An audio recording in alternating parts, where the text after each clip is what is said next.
তোর এত বড় সাহস, তুই আমাকে মেরেছিস? দেখ এবার আমি তোর কি অবস্থা করি। দেখো বন্ধুরা, আমি অনেকগুলো কাটা রেখে দিব এখানে। ও উঠে গেলে এখান থেকে অনেকগুলো কাটা এখানে বিছিয়ে রেখে দিব, ও আসে বসলে যাতে ব্যথা পায়। তোমরা কেউ বলো না কেন, ওকে ঠিক আছে। খুব মজা লাগছে তাই না? আমি তো ভুল করে বসে গেছি, কি বোকা আমি। আমি কোকগুলা রেখে একটু ওয়াশরুমে যাই। দেখো দেখো, ও এসে আমার কোকগুলো চুরি করে নিচ্ছে। আমি মনে করছি কি যেন চলতেছে মেশিন, এখন দেখি না কিছু নেই।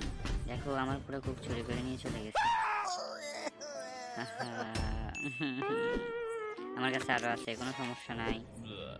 স্প্রাইট খাবো না, কোক খাবো না, পানটা খাবো না।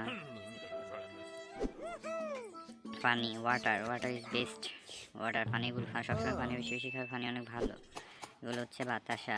আমি এগুলোকে এখন গুঁড়ো গুঁড়ো করবো, গুঁড়ো গুঁড়ো করে তারপরে এগুলোর সাথে পানটা মিক্স করে তারপরে এটাকে ওরিও বিস্কুটের সাথে আমি খাবো। দেখো বন্ধুরা কত সুন্দর, কি মজা লাগে তাই না? হ্যাঁ, আমি কোক খাবো। দেখো দেখো বন্ধুরা, ছোট্ট একটা বাচ্চা পিছিয়ে এসে আমার কোকগুলো খেয়ে নিচ্ছে। দেখো দেখো দেখো দেখো দেখো, পুরো কোক খেয়ে শেষ করে ফেলছে। ভিডিওটা ভালো লাগলে লাইক এবং সাবস্ক্রাইব করে দিও। Okay.